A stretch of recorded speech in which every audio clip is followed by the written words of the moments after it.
आज हम उपचन एवं अपचन अभिक्रियाओं के बारे में पढ़ेंगे। जैसा कि आपको यहाँ पे एक डायग्राम दिखाया गया है। यहाँ पर एक चाइना डिस्क है जिसमें कॉपर चूर्ण लिया गया है। इस कॉपर चूर्ण को बर्नर की सहायता से गर्म करते हैं।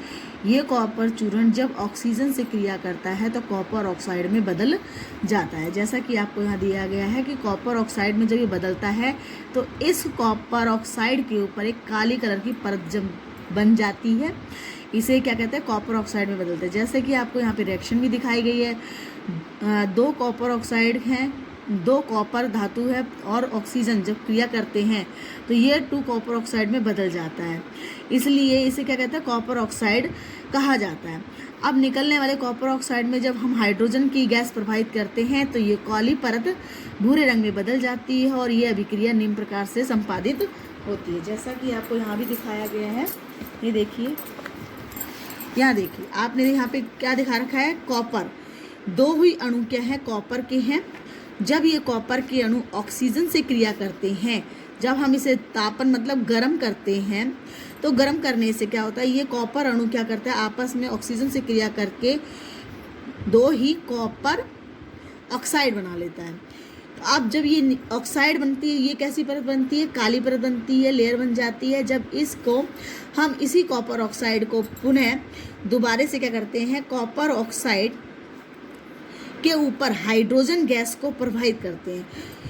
हाइड्रोजन गैस को जब प्रवाहित करते हैं और इसे गर्म करते हैं तो इस स्थिति में क्या होती है, कॉपर जो धातु होती है सॉलिड अलग से बदल जाती है, ये कॉपर धातु अलग हो जाती है।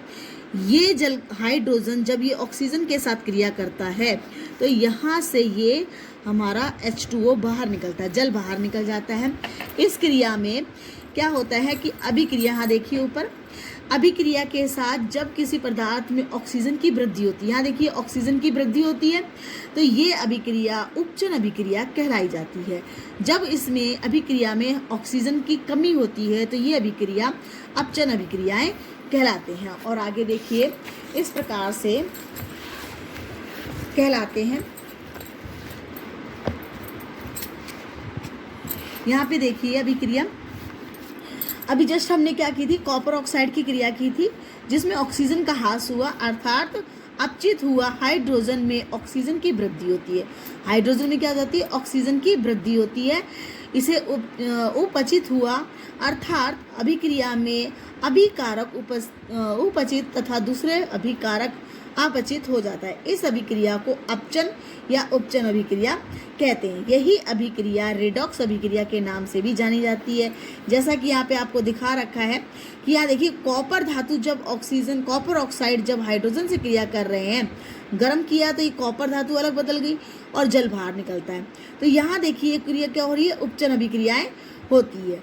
इसी प्रकार से यहाँ पे देखिए, जो ऑक्सीजन, यहाँ पे देखो, ये कॉपर जब अलग से धातु निकलती है, कॉपर ऑक्साइड और प्लस जल बाहर निकलता है, इसका मतलब क्या होता है, यहाँ पे अपचन अभिक्रिया होती है। इसी अभिक्रिया को रिडॉक्स अभिक्रिया के नाम से भी जानते हैं और रिडॉक्स अभिक्रियाओं को निम्न प्रकार से भी कर सकते हैं। जैसा कि देखो, रिडॉक्स अभिक्रिया में अब क्या है, रिडॉक्स अभिक्रिया, यहाँ पे जैसे हमने कॉपर लिया, कॉपर ऑक्साइड की क्रिया कराई थी, उसी प्रकार से हम जिंक का फॉर्मूला था ZnO, जिंक ऑक्साइड को जब हम कार्बन के साथ क्रिया कराते हैं तो जिंक क्या करती, धातु अलग हो जाती है और प्लस CO, ये चीज़ अलग होती है। अब इसी प्रकार से MnO2, ये मैग्नीज ऑक्साइड होता है, प्लस जब हम इस मैग्नीज ऑक्साइड की क्रिया जब हम HCl मतलब हाइड्रोक्लोरिक अम्ल के 4 अणु लेते हैं और जब इसके साथ क्रिया कराते हैं तो ये क्या बदल जाता है, मैग्नीशियम क्या करता है, मैग्नीशियम क्लोरीन के साथ क्रिया करके मैग्नीज MnCl2, कैसे कि Mn ये रहा और ये Cl2, मतलब यहाँ पे 2 हो गए, तो यहाँ कितने बच गए, 2 बच गया। इसलिए क्या निकला हमारा, यहाँ पे 2 ही हमारे जल के अणु बाहर हुए। जल के अणु बाहर हो जाते हैं तो प्लस हमारी क्या निकलती है, क्लोरीन गैस बाहर निकल आती है। तो ये अभिक्रिया क्या, रिडॉक्स अभिक्रिया कहलाती है। देखिए यहाँ, ये देखो, यहाँ 4 अणु हैं तो यहाँ पे 2 ये हो गए, 2 ये हो गए, 4 हो गए पूरे। और यहाँ पे देखिए मैग्नीज का 1 अणु है और यहाँ पे देखो ये ऑक्सीजन 2 और इसमें 4, इसका मतलब ये कितने हुए, हाइड्रोजन के 2 हो गए और 2 ही ऑक्सीजन के अणु। इस प्रकार से ये समीकरण भी हमारी संतुलित होती है।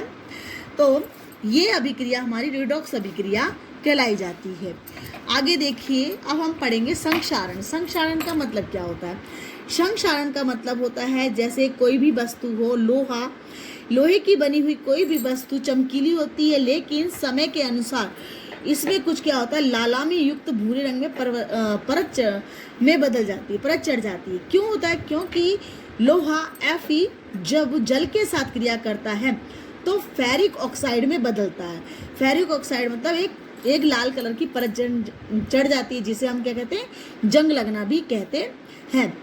ये देखो, अन्य धातुओं में कुछ ऐसी भी धातु होती है जिनमें चांदी हो गया, तांबा और आगे बहुत सी ऐसी परतें होती, धातुएं होती जिन पर अलग से एक परत चढ़ जाती है। जैसे चांदी होती है, चांदी का फॉर्मूला होता है Ag होता है, और तांबे Cu, इस पर क्या होती है, काले भूरे रंग की परत जड़ जाती है। ये भी एक प्रकार का संक्षारण है। संक्षारण का मतलब क्या होता है, आपके इन्वायरमेंट में वाटर मतलब आर्द्रता, नमी, तो इसी के कारण क्या होती है, ये धातुएं पानी की क्रिया कर ऑक्सीजन और वाटर के साथ क्रिया करके एक जंग लगने का कारण करती है, जिसे हम क्या कहते हैं, संक्षारण कहते हैं। यहाँ देखिए, चांदी के ऊपर जो काली लेयर होती है और तांबे के ऊपर जो हरे कलर की परत होती है, यह भी एक क्या होता है, संक्षारण का उदाहरण होता है। संक्षारण का ये एग्जाम्पल है। अब आपने यहाँ पे देखिए, जैसे इन चीज़ों से बचाने के लिए हमें क्या करना चाहिए, इन पर वार्निश कर देनी चाहिए, रोल। ये देखो, लोहे की जो रेलिंग होती है, जहाज, बड़े बड़े जहाज होते हैं, इनमें भी क्या होती है कि पानी के संपर्क में आने से इनकी भी नीचे की बॉटम की जो लेयर होती है वो नष्ट हो जाती है। क्यों हो जाती है? क्योंकि इस पर क्या लग जाती है, जंग लग जाती है, जिसे हम संक्षारण कहते हैं। इन्हें भी समय समय पर बदला जा सकता है। और लोहे को खराब होने से बचाने के लिए हमें क्या करना चाहिए, इस पर पॉलिश या पेंट करनी चाहिए। अब हम लास्ट टॉपिक हमारा क्या है, विक्रंदिता, गंधिता। तो इसमें देखिए कि इसका मतलब क्या होता है कि वसा युक्त, जिसमें फैट होता है, तेलीय पदार्थ जो सामग्री होती है, कुछ समय तक के लिए क्या होते हैं, हम उन्हें खुले में छोड़ देते हैं, एयर में छोड़ देते हैं, तो कुछ समय बाद क्या होती है, इसमें स्मेल आने लग जाती है और उनके स्वाद जो टेस्ट होता है उसमें चेंजिंग हो जाती है, बदबू आने लग जाती है। अभी देखिए कि उपचित होने पर तेल और वसा विकृत हो जाता है, उसकी गंधता बढ़ जाती है। ऐसा क्यों होता है? क्योंकि उसमें स्वाद तथा गंध में बदल जाता है। तेलीय और वसा युक्त जो जितनी भी सामग्रियाँ होती हैं उसमें क्या होता है, अब उपचन रोकने के लिए एक विशेष प्रकार का प्रतिऑक्सीकारक मिलाया जाता है। प्रतिऑक्सीकारक क्या होता है, जो उसका एंटीडोट जैसा होता है। यहाँ देखिए, वायु रोधी बर्तनों में हम कोई भी सामग्री रखते हैं तो उसमें क्या होती है, अपचित गति धीमी हो जाती है, जिसके कारण वो समान सामग्री सेफ रहती है। आपने कभी ये भी देखा होगा, जो चिप्स के पैकेट होते हैं दुकानों में जो लगे रहते हैं, वो क्या होते हैं, बिल्कुल फ्रेश रहते हैं। जब हम उसे खोलते हैं तो कुछ समय के लिए क्या होते हैं, वो नमी युक्त हो जाते हैं। इसमें फ्रेश रखने के लिए कंपनी उसके अंदर नाइट्रोजन युक्त गैस का यूज़ करती है, जिसके कारण क्या करती है, नाइट्रोजन वाटर को ऑब्जर्व कर लेती है और ऑब्जर्व करने के कारण वो चिप्स ऑलरेडी फ्रेश रहते हैं। इस प्रकार से ये क्रिया कहती है, चिप्सों का उपचन ना हो पाए, इसलिए इसमें नाइट्रोजन गैस का यूज़ किया जाता है। अब हमारा ये टॉपिक होता है ख़त्म।